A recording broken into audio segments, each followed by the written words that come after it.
కీర్తన 119వ కీర్తన 130వ వచనం. నీ వాక్యములు వెల్లడి అగుట తోడనే వెలుగు కలుగును, అవి తెలివిలేని వారికి తెలివి కలిగించును. చాలమ్మా. నీ వాక్యములు వెల్లడి అగుట తోడనే వెలుగు కలుగును, అవి తెలివి లేని వారికి తెలివి కలిగించును. సో ఈ కీర్తనలన్నీ, దావీదు కీర్తనలన్నీ చూస్తే దావీదుకి దేవునితో కలిగిన ఒక సహవాసము ఎలాంటిదో మనకు అర్థమవుతుంది. దావీదు ప్రతి పరిస్థితుల్లో దేవుని పైన ఆధారపడి ఏ విధంగా ముందుకు వెళ్తున్నాడో మనకు అర్థమవుతుంది. చాలాసార్లు దావీదు పైనకి శత్రువులు వచ్చినప్పుడు దావీదు వారి పైనకి ఏ ఆయుధములను తీసుకొని వారిపైన యుద్ధము చేయలేదు, కానీ చాలాసార్లు దేవునిని స్తుతించడం ద్వారా ఆ యుద్ధాన్ని జయించిన సందర్భాలు దావీదు జీవితంలో చాలా ఉన్నాయి. సో ఇటువంటి పరిస్థితులన్నిటిలో దేవుడు దావీదు పక్షముగా పనిచేస్తూ ఉంటే వీటిని డీల్ చేయడం అతనికి అర్థమైంది. అయితే ప్రతిసారి ఒకే విధముగా దావీదు పరిస్థితులను జయించలేదు, కానీ ఒక్కొక్కసారి దేవుడు ఒక్కొక్క విధానంలో దావీదుకి జవాబిస్తూ ఉన్నాడు. ఒకసారి ఏమో యుద్ధానికి వెళ్ళమంటాడు, ఒకసారి ఏమో ఈ మార్గంలో నుంచి యుద్ధానికి వెళ్ళమంటాడు, ఇంకొకసారి ఏమో దేవుని దగ్గర విచారణ చేస్తే ఇంకొక మార్గంలో నుంచి దేవుడు యుద్ధానికి వెళ్ళమంటాడు, ఒక్కొక్కసారి ఏమో దేవుడు స్తుతించమంటాడు. సో ప్రతి పరిస్థితిలో ప్రతిసారి దేవుని పైన, దేవుని వాక్యము పైన ఆధారపడడం నేర్చుకున్నాడు. దేవుని వాక్యము పైన ఆధారపడడం నేర్చుకున్నప్పుడు ఏం జరిగిందంటే, ఇతనికి ఆ టైంకి కావాల్సిన డైరెక్షన్ ఈ వాక్యములో నుంచి తీసుకోవడం ప్రారంభించాడు. నీ వాక్యము వెల్లడి అగుట తోడనే వెలుగు కలుగును, అవి తెలివి లేని వారికి తెలివి కలిగించును. సో ఇప్పుడు నా జీవితంలో ఉన్న ప్రతి పరిస్థితిని, ప్రతి యుద్ధాన్ని నేను చాలా చక్కగా జయించానని చెప్పానని అనుకుంటున్నారు కదా.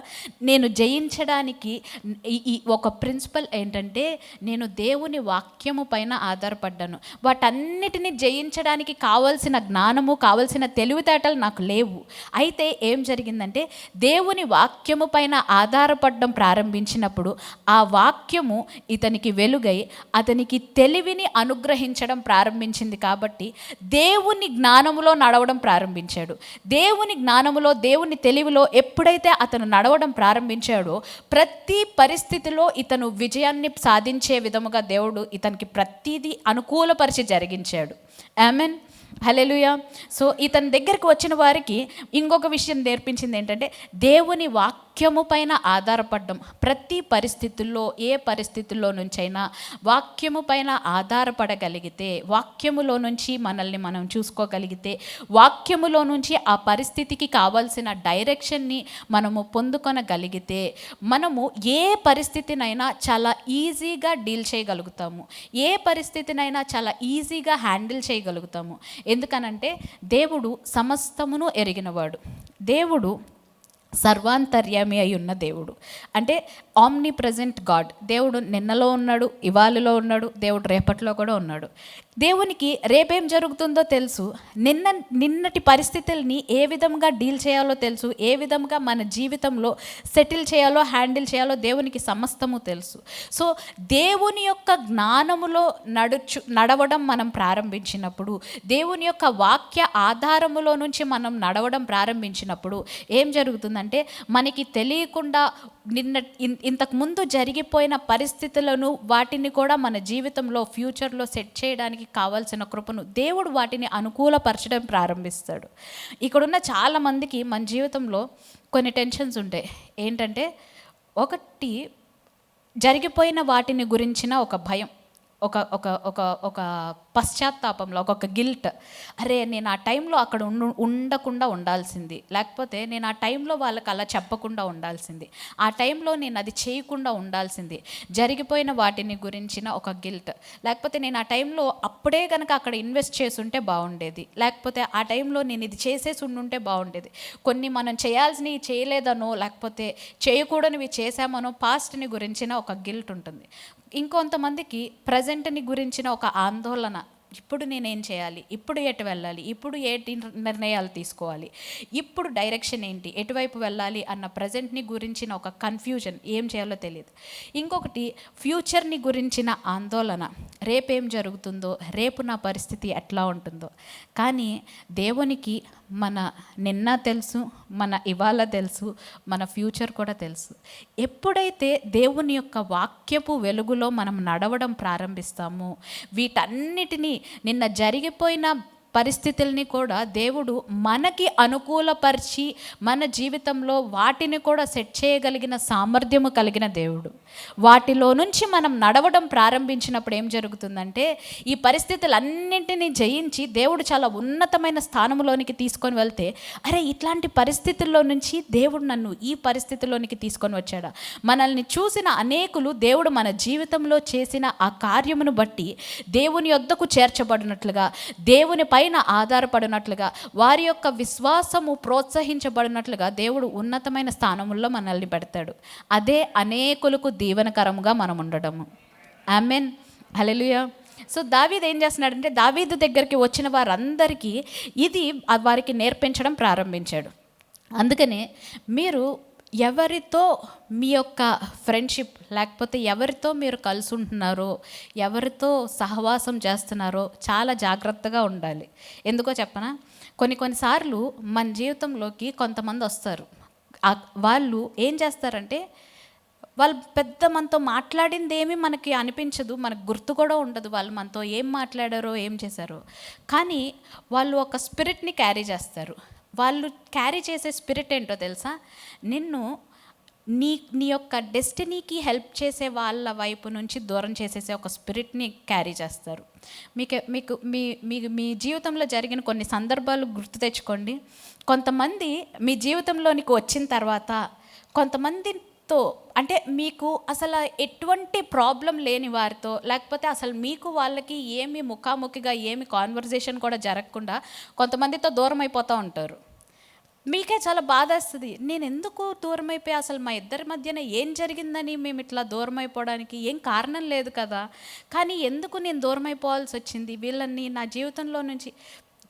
వాళ్ళు ఉండుంటే నాకు నా జీవితం బాగుండేది కదా, అంటే నేను ఇంకా ముందుకు వెళ్ళడానికి దేవుడు వీళ్ళ ద్వారా నన్ను వాళ్ళని నా జీవితంలో వాడుకుంటున్నాడు కదా, నేను ఇంకా ప్రాస్పర్ అవ్వడానికి దేవుడు వాళ్ళని నా జీవితంలో ఉంచాడు కదా. అట్లాంటి కొంతమందిని కొంత కీ రోల్ ప్లే చేసే వాళ్ళని దూరం చేసేస్తూ ఉంటారు. కానీ వీళ్ళు అట్లాంటి ఒక స్పిరిట్ని క్యారీ చేస్తారు కొంతమంది. అందుకని చెప్పాననే, మీరు ఎప్పుడు ఎవరితో కలిసినా చాలా చాలా చాలా చాలా జాగ్రత్తగా ఉండాలి. ఇలాంటి స్పిరిట్ని క్యారీ చేసే వాళ్ళతో ఇంకా ముఖ్యంగా జాగ్రత్తగా ఉండాలి. వీళ్ళు ఏం చేస్తారో తెలుసా, వస్తారు, చెప్తారు వేరే వాళ్ళ గురించి మీకేం చెడ్డగా చెప్పరు, కానీ వాళ్ళకున్న బాధలు చెప్పుకోవడం స్టార్ట్ చేస్తారు. ఆ బాధలు చెప్పుకొని ఏమవుతుందంటే, అనవసరంగా మీకు మీ జీవితంలో దేవుడు ఏర్పాటు చేసిన ప్రజలకి మధ్యన ఒక గ్యాప్ ఏర్పడిపోతుంది. దాన్ని సెట్ చేసుకోవడానికి, అది మీరు గమనించి దాన్ని సెట్ చేసుకొని మళ్ళీ ముందుకు వెళ్ళడానికి చాలా టైం అయిపోతుంది, చాలా మిస్ అయిపోతారు ఈ టైంలో. అందుకనే మీ జీవితంలో మీకున్న పరిస్థితుల్లో ఎవరి దగ్గరికి వెళ్తున్నారు, ఎవరి దగ్గర మీరు హెల్ప్ తీసుకుంటున్నారు, ఎవరి దగ్గరికి వెళ్ళి ఏం చెప్తున్నారు, చాలా చాలా చాలా జాగ్రత్తగా ఉండాలి. వీళ్ళు అలాంటి స్పిరిట్ని క్యారీ చేసి చాలా కనెక్షన్స్ని వీళ్ళు చాలామంది జీవితంలో క్యాన్సిల్ చేసేస్తూ ఉంటారు. అందుకనే కానీ దావీదు దగ్గరికి వచ్చినప్పుడు దావీదు ఏం చేస్తున్నాడంటే, దావీదులో ఉన్నదే వీరికి ఇవ్వడం ప్రారంభించాడు. దావీదులో ఏముందంటే, దేవునితో సహవాసం చేసే ఒక గుణం ఉంది. దావీదులో ఏముందంటే, అతని జీవితం ఏదైనా కానీ దేవుని పైన ఆధారపడి దేవుని పైన బ్రతకడం ప్రారంభించాడు. ప్రతి దానికి దేవుని యొద్ద విచారణ చేసి ముందుకు వెళ్ళడం ప్రారంభించాడు. ప్రతి విషయానికి ఏ చిన్నది జరుగుతున్నా కానీ దేవుని వెలుగులో నుంచి నడవడం ప్రారంభించాడు. ప్రతి యుద్ధానికి ఎక్కడికి వెళ్తున్నా కానీ దేవుని దగ్గర నుంచి వచ్చిన ఆ జ్ఞానములో నుంచి పనిచేయడం ప్రారంభించాడు. సో దావీదును ఆశ్రయించిన వీరందరూ కూడా ఇప్పుడు ఏం జరుగుతుందంటే, దావీదుకి జరిగిన పరిస్థితులన్నింటినీ దావీదు వివరించడం ప్రారంభించాడు. ఒకసారి నేను చిన్నప్పుడు గొర్రెలు కాయడానికి నేను వెళ్ళాను. మా తండ్రి గొర్రెల్ని నేను కాస్తా ఉన్నప్పుడు ఏం జరిగిందంటే, ఒక ఎలుగుబంటి వచ్చింది గొర్రెల్ని తీసుకొని వెళ్ళిపోవడానికి. ఆ గొర్రెల్ని తీసుకోవడానికి ఈ ఎలుగుబంటి వచ్చినప్పుడు ఏం చేశానంటే, నేను ఆ ఎలుగుబంటిని చంపేశాను. చంపేసి ఆ గొర్రెని రక్షించాను. నేను అప్పుడు ఒక కీర్తన పాడాను, దేవుడు నాకు ఆ కృపను అనుగ్రహించాడు. నేను బాలుడునై ఉన్నప్పటికీ కూడా దేవుడు ఆ ఎలుకబంటి నుంచి నా యొక్క గొర్రె పిల్లను రక్షించడానికి కావాల్సిన సామర్థ్యాన్ని దేవుడు నాకు అనుగ్రహించాడు. ఏం చేస్తున్నాడు దావీదులో ఏ విశ్వాసం అయితే ఉందో ఆ విశ్వాసాన్ని వీరికి కూడా ట్రాన్స్ఫర్ చేయడం ప్రారంభించాడు. ఈ విశ్వాసంతో ఇతని చుట్టూతో ఉన్న ప్రజల్ని ఇంపాక్ట్ చేయడం ప్రారంభించాడు. ఇతనికి కలిగిన ఈ స్టోరీస్ అన్నిటినీ చెప్పడం ప్రారంభించాడు.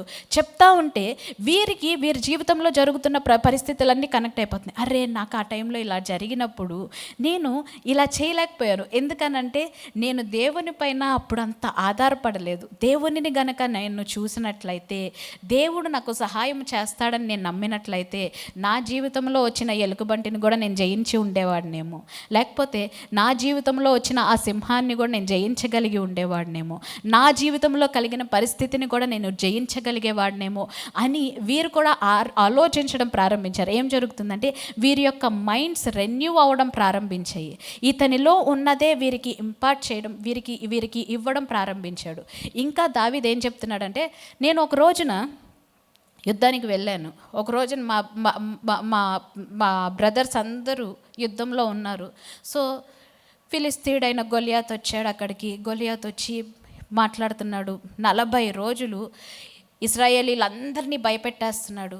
సరే, ఒకరోజు మా డాడీ పిలిచి, అన్నయ్య వాళ్ళకి రొట్టెలు ఇచ్చేసిరా, బ్రెడ్ ఇవ్వు, వాళ్ళు ఏం తిన్నారో ఏంటో, యుద్ధంలో ఉన్నారు అని పంపిస్తే, సరే ఆ రొట్టెలు తీసుకొని నేను అక్కడికి వెళ్ళాను. నేను అక్కడికి వెళ్ళినప్పుడు ఏం జరుగుతుందంటే, ఈ గొలియాతు వీళ్ళందరినీ, ఇశ్రాయేలీలను హేళన చేయడం నేను విన్నాను. నేను అది వినినప్పుడు నాకు చాలా బాధేసింది, చాలా కోపం వచ్చింది. ఏంటి ఇట్లా జరుగుతుంది, ఏంటి ఈ పరిస్థితులు, నాకు అసలు ఏం అర్థం కాలేదు. నేను అప్పుడు మాట్లాడడం ప్రారంభించాను. దావీదు ఈ స్టోరీస్ అన్నీ వీళ్ళకి పంచుకోవడం ప్రారంభించాడు. 1 సమూయేలు గ్రంథము 17వ అధ్యాయము 1 సమూయేలు గ్రంథము 17వ అధ్యాయము 26వ వచనం చదువమ్మా. దావీదు జీవము గల దేవుని సైన్యములను తిరస్కరించుటకు ఈ సున్నతి లేని ఫిలిష్తీయుడు ఎంతటివాడు? వాని చంపి ఇశ్రాయేలీల నుండి ఈ నింద తొలగించిన వానికి బహుమతి ఏమని తన యొద్ద నిలిచిన వారిని అడగగా, జనులు వాని చంపిన వానికి ఇట్లు చేయబడినని అతనికి ఉత్తరం ఇచ్చిరి. చాలమ్మా. సో నేను ఇట్లా ట్రావెల్ చేస్తా, నేను వెళ్తూ ఉంటే ఇట్లాంటి పరిస్థితి ఒకటి వచ్చింది. నేను ఆ యుద్ధ భూమిలోనికి వెళ్ళగానే ఈ గొలియాతు దేవునికి వ్యతిరేకముగా మాట్లాడుతూ ఉంటే వెంటనే దావీదుకి కోపం వచ్చేసింది. ఎందుకు కోపం వచ్చింది? దావీదు దేవుని ఆత్మచేత నడిపింపబడిన వ్యక్తి. దావీదు దేవుని వాక్యములో నడుస్తున్న వ్యక్తి. సో దేవుని గురించి ఎప్పుడైతే వ్యతిరేకంగా ఇతను మాట్లాడుతూ ఉన్నాడో వెంటనే దావీదు అక్కడ ఒక మాట అన్నాడు. ఏమన్నాడంటే, జీవము గల దేవుని సైన్యములను తిరస్కరించుటకు ఈ సున్నతి లేని ఫిలిస్తీయుడు ఎంతటివాడు? ఇతనికి కలిగిన ఒక రెవల్యూషన్, ఇతనికి కలిగిన జ్ఞానం ఏంటంటే, ఈ సున్నతి లేని ఫిలిస్తీయుడు గొలియాతు ఎవరితో మాట్లాడుతున్నాడు, ఎవరిని ఛాలెంజ్ చేస్తున్నాడు? ఇశ్రాయేలీలను ఛాలెంజ్ చేస్తున్నాడు. అరే, నా ఒక్కడితో పోరాడడానికి మీ సైన్యంలో ఎవ్వరు లేరా? నన్ను ఒక్కడిని జయించడానికి ఎవ్వరు లేరా అని ఇశ్రాయేలీలను ఛాలెంజ్ చేస్తున్నాడు గొలియాతు. కానీ దావీదు వచ్చి ఏమంటున్నాడంటే, జీవము గల దేవుని సైన్యములను తిరస్కరించుటకు ఈ సున్నతి లేని ఫిలిస్తీయుడు ఎంతటివాడు అంటే, ఈ గొలియాత్ ఏం చేస్తున్నాడంటే అక్కడికి వచ్చి దేవుని సైన్యాన్ని తిరస్కరించాడని చెప్తున్నాడు. మనల్ని తిరస్కరించడం కాదు. అంటే దేవుని ప్రజలైన మనల్ని, దేవుని బిడ్డలైన మనల్ని టచ్ చేస్తే ఎవరిని టచ్ చేస్తున్నాడంటే దేవుని సైన్యాన్ని టచ్ చేస్తున్నాడు. అరే, ఇతనికి బుద్ధి లేదా, ఇతనికి జ్ఞానం లేదా? ఇతను ఏం మాట్లాడుతున్నాడంటే, దేవుని సైన్యమును తిరస్కరించుటకు ఇతను ఏ పాటివాడు అని చెప్పని అడిగాడు. అడిగి సరే నేను యుద్ధం చేస్తానని వెళ్ళాడు. యుద్ధం చేస్తానని చెప్పారని వెళ్తే గొలియాతుకి కూడా ఆశ్చర్యం అయిపోయింది. ఒక కర్ర పట్టుకొని, రాయి పట్టుకొని గొలియాతు పైనకి యుద్ధానికి వస్తే దావీదేమో చిన్న పిల్లవాడు, బాలుడు. ఇతనికి సౌలు వస్త్రాలు వేస్తే అవి కూడా ధరించలేకుండా, అంటే యుద్ధ వస్త్రాలు కూడా ధరించలేని పరిస్థితుల్లో దావీదు ఉన్నాడు. అవన్నీ వేసిన తర్వాత, బాబు నాకు ఇవన్నీ నాకు వాడుకలేదు, ఎందుకనంటే నేను యుద్ధానికి ఎట్లాగ వెళ్ళడం నేర్చుకున్నానంటే ఇప్పటిదాకా దేవునితో వెళ్ళడం నేర్చుకున్నాను, దేవుని సైన్యముతో నేను యుద్ధం చేయడం నేర్చుకున్నాను, దేవుని సైన్యముతో నేను యుద్ధం చేయడం నేర్చుకున్నాను. కాబట్టి దేవుని సైన్యం నాకు సహాయం చేస్తుంది. కాబట్టి నేను ఎలుకబంటి నుంచి నా గొర్రెల్ని తప్పించాను, ఎలుకబంటిని చంపేశాను, సింహాన్ని చంపేశాను నా గొర్రెల మీదకి వస్తే. కానీ నేను ఎప్పుడు కూడా ఈ ఇనుముతో, అంటే ఈ ఐరన్తో, ఈ యుద్ధ వస్త్రాలు వేసుకొని నాకు యుద్ధం చేసే ఈ వాడుక లేదు. నాకు వాడుకైన ఒకే ఒక్కటి ఏంటంటే దేవుని సైన్యము నా పక్షముగా పోరాడుతూ ఉంటే యుద్ధం చేయడం, అదొక్కటే నాకు వచ్చింది. ఆమేన్, హల్లెలూయా. నేను దేవుని సైన్యాన్ని నా పక్షముగా చేసుకొని యుద్ధం చేయడమే నాకు వచ్చు. సో నేను దాంతో నేను అది తీసుకొని వెళ్ళడమే నాకు వచ్చు అని ఏం చేస్తున్నాడంటే ఒక కర్రని రాయిని తీసుకొని వెళ్తున్నాడు. దావీదు ఎన్ని రాళ్ళు తీసుకొని వెళ్ళాడు? 5 రాళ్ళు. ఎవరు చెప్పారు 5 రాళ్ళు తీసుకొని వెళ్ళమని? 5 is a number of grace. 5 కృపని తెలియజేసే నెంబర్. సో ఇతను 5 రాళ్ళు తీసుకొని వెళ్ళాడు. కర్ర రాళ్ళు తీసుకొని వస్తే గొలియాతుకి బాగా కోపం వచ్చేసింది. అదే అధ్యాయంలో 43వ వచనం చదువుతున్నాను. ఫిలిష్తీయుడు కర్ర తీసుకొని, నీవు నా మీదకి వచ్చుచున్నావే, నేను కుక్కనా అని దావీదుతో చెప్పి తన దేవతల పేరిట దావీదును శపించెను. నా దగ్గరకు రమ్ము, నీ మాంసమును ఆకాశ పక్షులకును భూమృగములకును ఇచ్చివేతునని ఆ ఫిలిష్తీయుడు దావీదుతో అనగా, దావీదు, నీవు కత్తియు ఈటయు బల్లమును ధరించుకొని నా మీదకి వచ్చుచున్నావు. అయితే నీవు తిరస్కరించిన ఇశ్రాయేలీల సైన్యములకు అధిపతియగు యెహోవా పేరట నేను నీ మీదకి వచ్చుచున్నాను. అయ్యా గొలియాతు, నాకు అవన్నీ తెలియదు, కానీ నీవు ఒక కత్తితో, బల్లముతో, బాణముతో, వీటన్నిటితో యుద్ధం చేయడం నీకొచ్చు. కానీ నాకు దేంతో యుద్ధం చేయడం వచ్చంటే సైన్యములకు అధిపతియగు యెహోవా పేరట, సైన్యములకు అధిపతి అయిన దేవుని పేరట నాకు యుద్ధం చేయడం వచ్చు. అంటే నేను యుద్ధానికి వస్తే నా పక్షముగా పోరాడేది ఎవరంటే సైన్యములు, దేవుని సైన్యములు అన్నీ నా పక్షముగా పోరాడుతూ ఉంటాయి. కాబట్టి నేను వీటితోనే యుద్ధానికి వస్తాను. సో నాకు ఈ బాణములతో, నాకు ఈ బల్లెములతో, వీటితో యుద్ధం చేయడం రాదు. నాకు అసలు నేను యుద్ధం చేయాలంటే ఇవేవి నాకు అక్కర్లేదు. నాకు కావాల్సింది ఒక రాయి ఉంటే చాలు, ఒక కర్ర ఉంటే చాలు. ఆ 5 రాళ్ళు తీసుకొని వచ్చాను. ఈ 5 రాళ్లతో నేను యుద్ధం చేస్తాను. ఎందుకనంటే నేను దేంతో వస్తున్నానంటే దేవుడు, సైన్యములకు అధిపతి అయిన దేవుని యొక్క సహాయముతో, ఆ దేవుని పేరట నేను వస్తున్నాను. సో నేను వచ్చినప్పుడు ఏం జరుగుతుందంటే దేవుని సైన్యం అంతా నా పక్షముగా పోరాడడం ప్రారంభిస్తుంది. సో దేవుని సైన్యం అంతా నా పక్షముగా పోరాడడం ప్రారంభించినప్పుడు నాకు కరెక్ట్గా గురి చూసి కొట్టడం నాకు చేత కాదేమో, కానీ దేవుని సైన్యము ఈ రాయి కరెక్ట్గా నీ తలకి తగలడం, నేను ఇసరడం వరకే నేను చూసుకుంటాను. కరెక్ట్గా నీ తలకి తగిలేలాగా ఇదంతా ఎవరు చూసుకుంటారంటే దేవుని సైన్యం చూసుకుంటారు. సో గాల్లోకి నేను తిప్పి నేను వదిలేస్తాను. వదిలేసిన తర్వాత అది ఎటెళ్ళిద్దో నాకు తెలీదు, నీ ముందుకెళ్ళిద్దో పక్కకెళ్ళిద్దో ఎటెళ్ళిద్దో తెలీదు, కానీ దేవుని సైన్యము నా పక్షముగా పనిచేస్తుంది. కాబట్టి ఈ దేవుని సైన్యం ఏం చేస్తుందంటే కరెక్ట్గా నీ తలలో నీకు ఎక్కడ తగలాలో అక్కడే తగిలేలాగా దేవుని సైన్యము నా పక్షముగా పోరాడుతుంది అని చెప్పాడు. అందుకే దావీదు ఏమంటున్నాడంటే నాకు ఇవన్నీ నాకు వాడుకలేదు, నీవైతే కత్తితో, ఈటతో, బల్లెముతో నువ్వు యుద్ధానికి వస్తున్నావు. నేను దేంతో వస్తున్నానంటే దేవుని సైన్యముతో యుద్ధం చేయడం నాకు వచ్చు. ఆమెన్, హల్లెలూయా.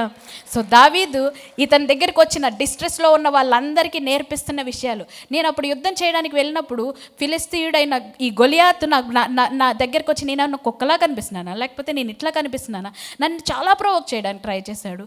నీకేం యుద్ధ వస్త్రాలు లేవేంటని చెప్పి నన్ను హేళన చేశాడు. నీ చేతిలో ఆయుధాలు ఏం లేవేంటని చెప్పి నన్ను హేళన చేశాడు. నా దగ్గర చూడు ఇవన్నీ ఉన్నాయి అన్నాడు. నీ రోజున నీ మాంసాన్ని నేను చంపేసి నేను మొత్తం ఆకాశ పక్షులకి నీకు ఆహారంగా పెట్టేస్తాను నిన్ను అన్నాడు. ఇవన్నీ మాట్లాడాడు. అయితే నేను దేంతో నడిపించబడుతున్నానంటే ఆయన వాక్యపు వెలుగులో నడిపించబడుతున్నాను. ఆయన వాక్యం ఏం చెప్తుందంటే సైన్యములకు అధిపతి అయిన దేవుని పైన ఆధారపడినప్పుడు సైన్యములకు అధిపతి అయిన దేవుడు మన పక్షముగా పనిచేస్తాడని చెప్పానని వాక్యం సెలవిస్తూ ఉంది. సో నేను ఒంటరిగానే ఉన్నాను, నా పక్షముగా ఎవ్వరు లేరు, నన్ను కాపాడడానికి నాకేం యుద్ధ వస్త్రాలు కూడా లేవు.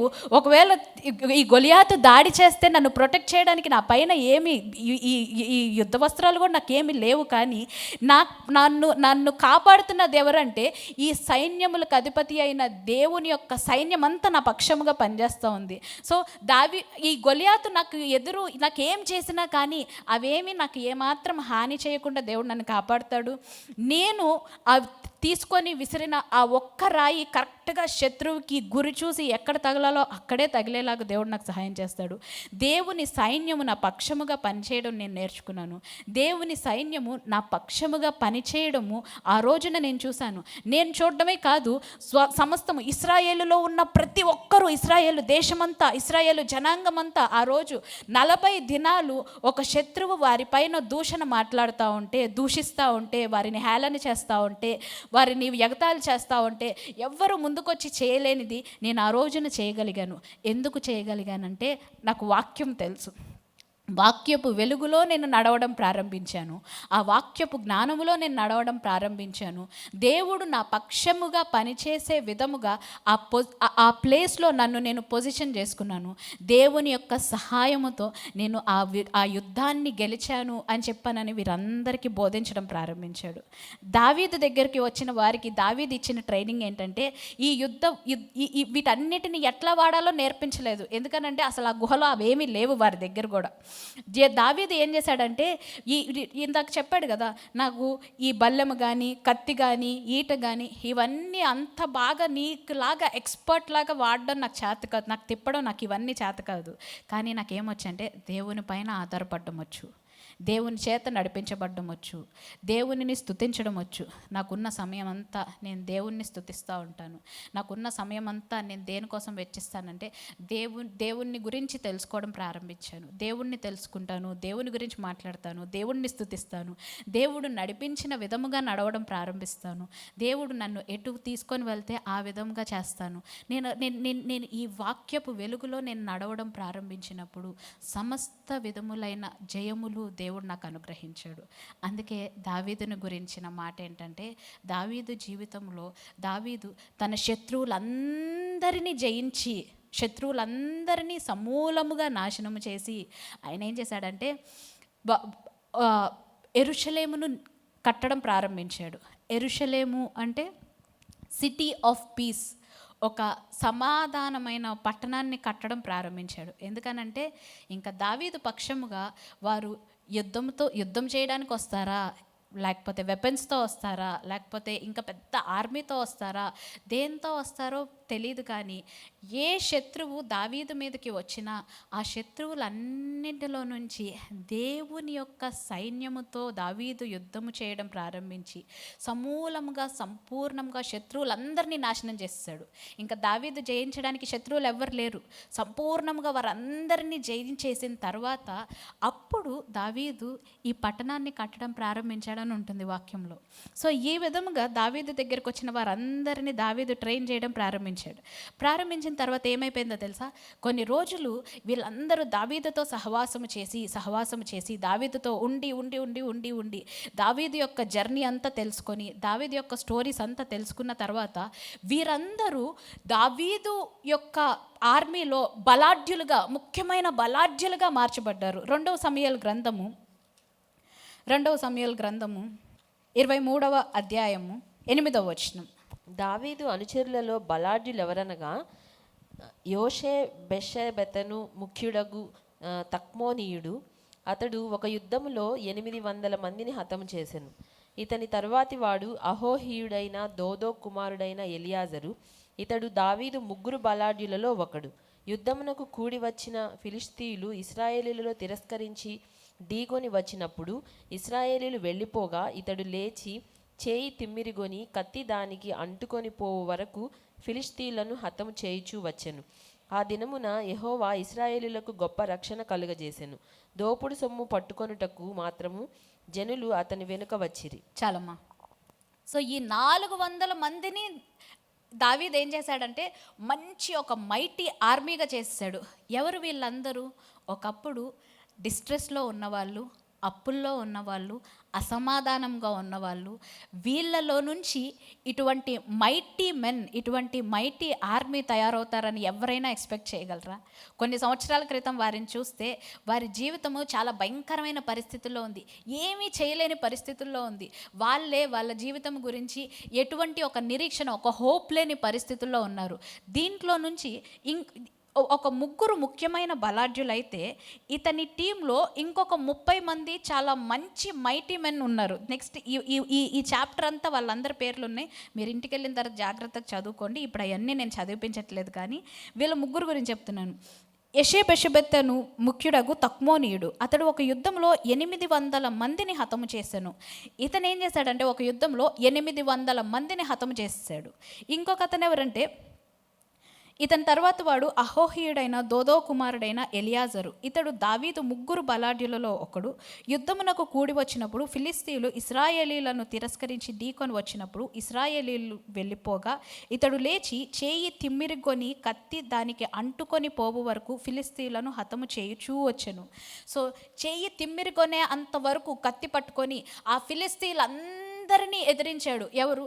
ఎలియాజరు, దోదో కుమారుడైన ఎలియాజరు.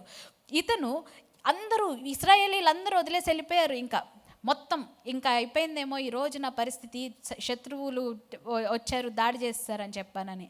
కానీ ఇతనికి తెలుసు, ఆ రోజున దావీదు రాయి తీసుకొని శత్రువు పైనకి వెళ్తే దేవుని సైన్యం అంతా దావీదు పక్షముగా పోరాడారు కదా.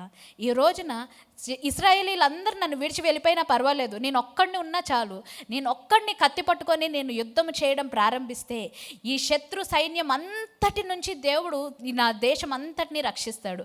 ఎందుకనంటే దేవుని సైన్యము నా పక్షముగా పనిచేయడం ఎట్లాగో నేను దావీదు దగ్గర నేర్చుకున్నాను. దావీదు దగ్గర ఇంతకాలం నేను నేర్చుకున్నది ఏంటంటే, నేను ఒక్కడనే ఉన్నా, నేను ఒంటరిగా ఉన్నా, నేను రిజెక్షన్లో ఉన్నా, అందరూ విడిచి వెళ్ళిపోయినా ఒక్కడినే ఈ పోరాటంలో ఎట్లాగ పోరాడాలో నేర్చుకున్నాను. దావీదు జీవితంలో పనిచేసిన దేవుడు నా జీవితంలో కూడా పనిచేస్తాడు. దావీదుకి సహాయం చేసిన దేవుడు నా జీవితంలో కూడా పనిచేస్తాడు. దావీదుకి సహాయం చేసిన దేవుడు నీకు కూడా సహాయం చేస్తాడు. దావీదు ఒంటరితనంలో దావీదు పక్షముగా నిలిచిన దేవుడు నీ జీవితంలో నీవు ఒంటరిగా పోరాడే ప్రతి ప్రయత్నంలో దేవుడు నీకు సహాయం చేస్తాడు. నీ పక్షముగా ఎవ్వరు లేకపోయినా పర్వాలేదు, నీకు ఐడియా ఇచ్చే వాళ్ళు ఎవ్వరు లేకపోయినా పర్వాలేదు, నిన్ను నమ్మే వాళ్ళు ఎవ్వరు లేకపోయినా పర్వాలేదు, కానీ దేవుడు నీ పక్షముగా ఉంటే దేవుని యొక్క సైన్యం అంతా, పరలోక సైన్య సమూహం అంతా నీ పక్షముగా పనిచేయడం ప్రారంభిస్తుంది. ఈ రోజున దేవుని సైన్యముతో నీవు యుద్ధానికి వెళ్ళు, దేవుని సైన్యముతో నీవు నీ జీవితంలో ముందుకు వెళ్ళడం ప్రారంభించు.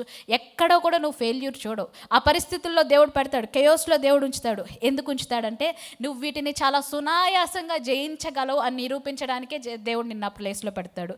ఎలియాజరు కూడా చెయ్యి తిమ్మిరుకొని ఆ కత్తి కంటుకుపోయింది, ఆ చెయ్యి దాన్ని పట్టుకున్నప్పుడు ఇంక వదిలేద్దాం అనుకోలేదు. ఎందుకనంటే నా పక్షముగా దేవుని సైన్యం అంతా పోరాడుతూ ఉంది. సో నేను వీరందరినీ సంపూర్ణంగా జయించగలను, ఈ కత్తిని మాత్రం వదిలిపెట్టను, శత్రువు వెళ్ళిపోయేంత వరకు పోరాడుతాను అనుకున్నాడు. చేయి తిమ్మిరుకొనినా అట్లానే పోరాడుతానే ఉన్నాడు. మొత్తం శత్రువులు అతని ఒక్కడిని చూసి భయపడి పారిపోయారు. ఆమెన్, హల్లెలూయా. ఆ విధముగా వీరు డిస్ట్రెస్లో ఉన్నవాళ్ళు, కృంగిపోయిన వాళ్ళు, అప్పుల్లో ఉన్నవాళ్ళు ఈ విధంగా మార్చబడ్డాడు. నెక్స్ట్ ఇంకొక అతను ఎవరంటే షమ్మా. ఆ దినమున యెహోవా ఇశ్రాయేలీయులకు గొప్ప రక్షణ కలుగు చేసెను. దోపుడు సొమ్ము పట్టుకొనుటకు మాత్రము జనులు అతని వెనుక వచ్చిరి. అతని తరువాతి వారెవరనగా హరారీయుడగు ఆగే కుమారుడైన షమ్మా.